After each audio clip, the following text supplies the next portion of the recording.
ഇങ്ങനെ ജേർണി തുടങ്ങിയിട്ട് കുറേ ദിവസങ്ങളായല്ലേ. അപ്പോൾ ഇന്നത്തെ ദിവസം നമ്മൾ ഡെഡിക്കേറ്റ് ചെയ്യുന്നത് പോലീസ് സർവീസിന് വേണ്ടിയിട്ടാണ്. പോലീസ് സർവീസ് എന്ന് പറയുന്ന സമയത്ത് നമ്മൾ റീഫോം, അതായത് ഇത് എങ്ങനെയാണ് ഇന്ത്യയിൽ പോലീസ് സർവീസ് വന്നതെന്ന് പറഞ്ഞു, അതിനകത്ത് എന്തൊക്കെ റീഫോംസ് സംഭവിച്ചിട്ടുണ്ടെന്ന് പറഞ്ഞു, അങ്ങനെയൊക്കെ പറഞ്ഞിട്ട് ഇനി എന്തിനാണ് ഈ പോലീസ് സർവീസ് ഉള്ളത് എന്നും കൂടി മനസ്സിലാക്കണ്ടേ, അല്ലെങ്കിൽ എന്തൊക്കെയാണ് അവരുടെ ഒരു ഒബ്ജക്റ്റീവ്സ് എന്നും കൂടി അറിയണ്ടേ. സോ നമുക്ക് ഇന്ന് ആ ഒരു എന്തൊക്കെയാണ് ഇവരുടെ ഒബ്ജക്റ്റീവ്സ് എന്നൊന്ന് കണ്ടിട്ട് വരാം. പോലീസുകാരെന്ന് പറയുന്ന സമയത്ത് നമ്മുടെ ഡേ ടു ഡേ ലൈഫിൻ്റെ ഒരു പാർട്ട് തന്നെയാണ് അല്ലേ.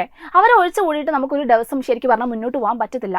ഇമാജിൻ നിങ്ങളിപ്പോൾ ബൈക്ക് കൊടുത്ത് റോഡിലേക്ക് ഇറങ്ങിക്കഴിഞ്ഞാൽ അവിടെ ട്രാഫിക് പോലീസിനെ കാണാം. ഈവൻ ദോ ബാഗ് എടുത്ത് റെയിൽവേ സ്റ്റേഷനിൽ പോയി കഴിഞ്ഞാൽ അവിടെ റെയിൽവേ പോലീസിനെ കാണാൻ പറ്റും. പിന്നെ ഒന്ന് നാട്ടിൽ എന്തെങ്കിലും ഒരു പ്രശ്നം ഉണ്ടായാൽ അല്ലെങ്കിൽ എന്തെങ്കിലും ഒരു ആവശ്യത്തിന് വേണ്ടിയിട്ട് നമുക്ക് നോക്കുമ്പോൾ ജനമൈത്രി പോലീസിനെ കാണാൻ പറ്റും. അല്ലെങ്കിൽ ഇപ്പം VIPസിൻ്റെ സെക്യൂരിറ്റി ആയിക്കോട്ടെ. ഈവൻ നമ്മുടെ ഒരു ഡേ ടു ഡേ ലൈഫിൽ നമ്മൾ ചുറ്റും നോക്കിക്കഴിഞ്ഞാൽ പ്രസൻസ് ഓഫ് പോലീസ് സർവീസ് അല്ലെങ്കിൽ police department is very huge അല്ലേ. നമുക്ക് ഒരുപാട് സ്ഥലത്ത് ഇവരെ കാണാൻ പറ്റും. ഇവരുള്ളതുകൊണ്ടാണ് നമ്മുടെ റൂൾ ഓഫ് ലോ ശരിക്കും പറഞ്ഞാൽ പ്രോപ്പറായിട്ട് പോകുന്നതും.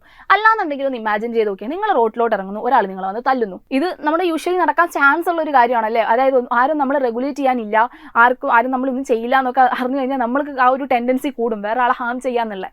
പക്ഷേ ഇങ്ങനെ ഒരു പോലീസ് പിടിക്കും എന്ന് പറഞ്ഞിട്ടാണെങ്കിലും നമ്മൾ എന്ത് ചെയ്യും, ഓക്കെ വേണ്ട എന്ന രീതിയിൽ മാറ്റി നിൽപ്പിക്കുകയായിരിക്കും.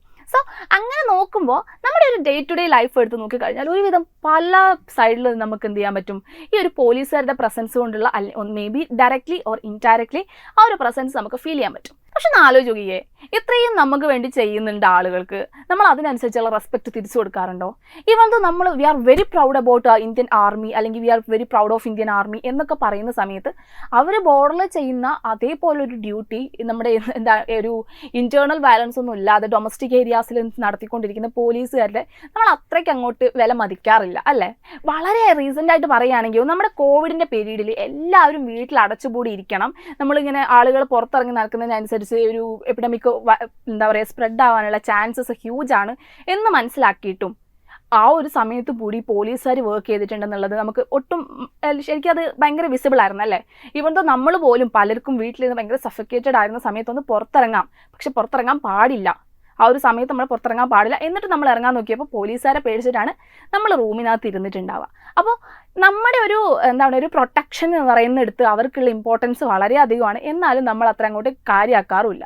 ഈവൻ ദോ ആർമിയുടെ സൈഡിൽ നോക്കുവാണെങ്കിൽ ഇത് മാത്രമല്ല, ആർമിയുടെ സൈഡിലൊന്ന് നോക്കിക്കേ. ആർമിയുടെ സൈഡിൽ ഇപ്പോൾ എക്സ്റ്റേണൽ ത്രെറ്റ്സ് വരുന്ന സമയത്ത് കൺട്രീനെ പ്രൊട്ടക്റ്റ് ചെയ്യുക എന്നുള്ളത് മാത്രമാണ് അവരുടെ ഒരു പ്രയോറിറ്റി എന്ന് പറയുന്നത്. അപ്പോൾ അതുകൊണ്ട് തന്നെ എന്തായാലും ഇപ്പോൾ ഒരു ടെററിസ്റ്റ് മരിച്ചാലും അവർക്ക് വലിയ നഷ്ടമൊന്നുമില്ല. പക്ഷേ when it comes to police department ഒന്ന് ആലോചിച്ച് നോക്കിക്കേ. ഇവിടെ ഇപ്പോൾ എന്തെങ്കിലും ഒരു ഡൊമസ്റ്റിക് വയലൻസ് അല്ലെങ്കിൽ ഡൊമസ്റ്റിക് ആയിട്ടുള്ള എന്തെങ്കിലും പ്രശ്നം ഉണ്ടാകുന്നുണ്ടെങ്കിൽ ഇവർ തന്നെയാണ് പ്രൊട്ടക്റ്റ് ചെയ്യേണ്ട ആളുകളും. അതായത് ഒരു മോബിനെ പ്രൊട്ടക്റ്റ് ചെയ്യേണ്ടത് ഇവരാണ്.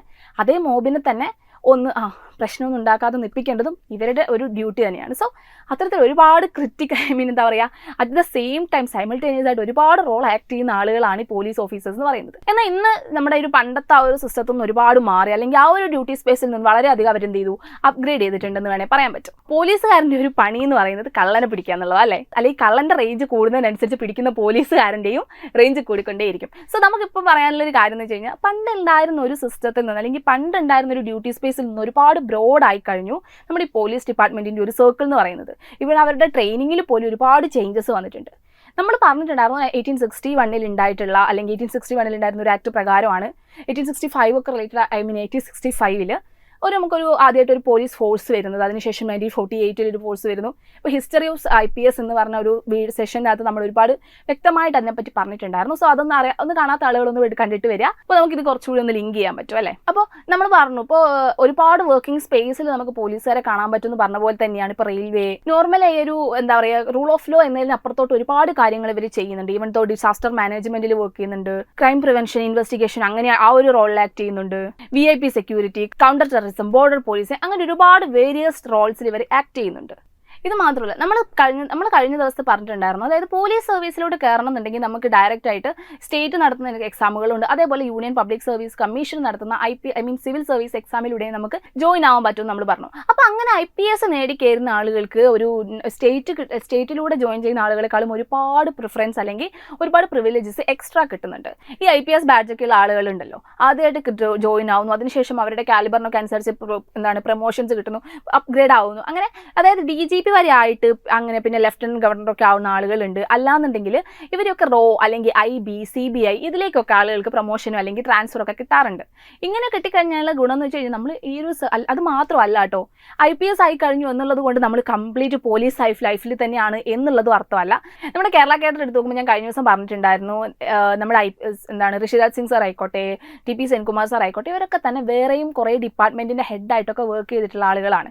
സോ നമ്മൾ പോലീസ് സർവീസിൽ കയറി നേരിച്ച എൻറ്റയർ ജേണി ആ പോലീസ് സർവീസിൽ മാത്രമല്ല, നമ്മുടെ ഒരു കാലിബർ അല്ലെങ്കിൽ നമ്മുടെ ഒരു സ്കില്ലിനനുസരിച്ച് നമുക്ക് പിന്നെയും ഓരോ ഡിപ്പാർട്ട്മെന്റിന്റെ ഹെഡായിട്ടും അല്ലെങ്കിൽ ഡയറക്ടറായിട്ടും അഡ്വൈസറായിട്ടും ഒക്കെ നമുക്ക് പ്രൊമോഷൻ കിട്ടുന്നതാണ്. ഈവൻ ദോ നമ്മൾ ഗ്രൂപ്പ് B സർവീസിലൂടെയാണ് പോലീസ് സേനയിലേക്ക് കയറുന്നതെങ്കിൽ നമ്മുടെ യൂണിയൻ ടെറിട്ടറിയുടെ ലഫ്റ്റനന്റ് ഗവർണറൊക്കെ ആയിട്ട് നമുക്കൊരു പോസ്റ്റ് കിട്ടുന്നതാണ്. അതും കൂടി നമ്മൾ ആലോചിച്ച് വെക്കുക. അതുകൂടാതെ നമ്മൾ ഹയർ പോസ്റ്റിലൊക്കെ എത്തിക്കഴിഞ്ഞിട്ടുണ്ടെന്നുണ്ടെങ്കിൽ ഏതെങ്കിലും പബ്ലിക് പോളിസികളുടെ ഒക്കെ വർക്കിംഗ് അല്ലെങ്കിൽ അത് റിലേറ്റഡ് ആയിട്ട് നമുക്ക് പോസ്റ്റിംഗ് കിട്ടുന്നതായിരിക്കും.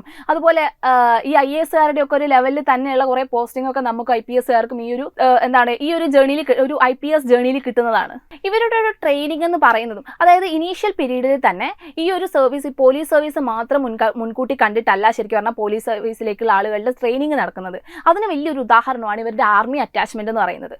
Army attachment in the sense ഈ ഒരു പോലീസ് കേഡറ്റിലേക്കുള്ള ആളുകൾ അല്ലെങ്കിൽ IPS ബാച്ചിലേക്ക് വരുന്ന ആളുകൾക്ക് ആർമിയായിട്ട് ഇന്ററാക്ട് ചെയ്യാനും അവരുടെ കാര്യങ്ങളൊക്കെ ഒന്ന് പഠിച്ചെടുക്കാനും വേണ്ടിയിട്ട് ആർമി അറ്റാച്ച്മെന്റ് എന്ന് പറഞ്ഞിട്ടൊരു സെഷൻ തന്നെ കൊടുക്കുന്നുണ്ട്, അല്ലെങ്കിൽ ഒരു പീരീഡ് കൊടുക്കുന്നുണ്ട്.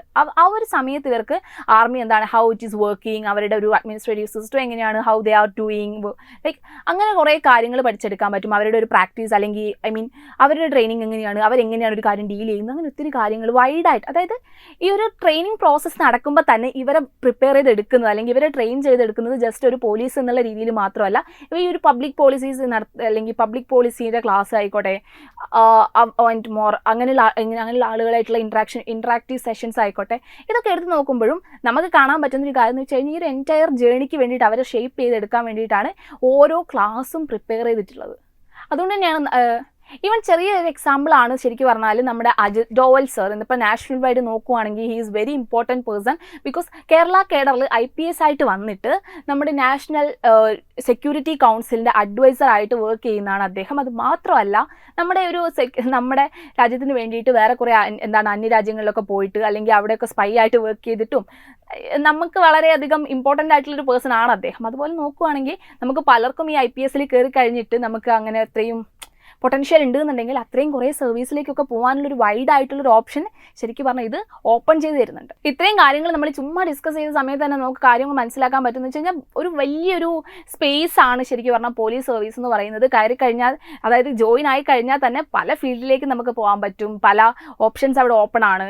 അതുപോലെ നമ്മുടെ ഒരു മെയിൻ ഒബ്ജക്റ്റീവ് എന്ന് പറയുന്നത് നാഷണൽ സെക്യൂരിറ്റി തന്നെയാണ്. അതായത് ഡൊമസ്റ്റിക് ആയിട്ടുള്ള സെക്യൂരിറ്റി തന്നെയാണ് മെയിൻ പേർപ്പസ് അല്ലെങ്കിൽ ഒബ്ജക്റ്റീവ് എന്ന് പറയുന്നത്. അതുപോലെ തന്നെ റൂൾ ഓഫ് ലോ പ്രൊട്ടക്റ്റ് ചെയ്യുക, ഹ്യൂമൻ റൈറ്റ്സ് പ്രൊട്ടക്റ്റ് ചെയ്യുക, സൊസൈറ്റിയുടെ ഹാർമണി അല്ലെങ്കിൽ ഇൻറ്റഗ്രിറ്റി കീപ്പ് ചെയ്യുക, ഇത്തരത്തിൽ ഒരുപാട് കാര്യങ്ങൾ ഇപ്പം ജസ്റ്റ് ഒന്ന് റീഡ് ചെയ്ത് നോക്കുക. ഇതൊക്കെ കാണുമ്പോൾ ലൈക്ക് ഇത്തരത്തിൽ ഒരുപാട് കാര്യങ്ങളുടെ അല്ലെങ്കിൽ ഇത്തരത്തിൽ ഒരുപാട് എയിമുള്ള ആളുകളാണ് ഈ പോലീസ് ഡിപ്പാർട്ട്മെൻറ്റ് അല്ലെങ്കിൽ ആ ഡിപ്പാർട്ട്മെൻറ്റ് എന്ന് പറയുന്നത് എൻറ്റയർ ഇത്തരത്തിൽ ഒരുപാട് എയിംസ് മുന്നിൽ വെച്ചുകൊണ്ടാണ് വർക്ക് ചെയ്യുന്നത്. സോ അപ്പോൾ ഇന്നത്തെ ഏറെക്കുറെ ജസ്റ്റ് ഒരു ഐഡിയ കിട്ടി കാണുമല്ലോ എന്തിനാണ് അല്ലെങ്കിൽ എന്തൊക്കെയാണ് ഇവരുടെ ഒബ്ജക്റ്റീവ്സ് എന്നുള്ളത്. സോ അപ്പോൾ നെക്സ്റ്റ് വീഡിയോയിൽ കാണാം അല്ലെങ്കിൽ നെക്സ്റ്റ് സെഷനിൽ പിന്നെയും കാണാം. ബൈ.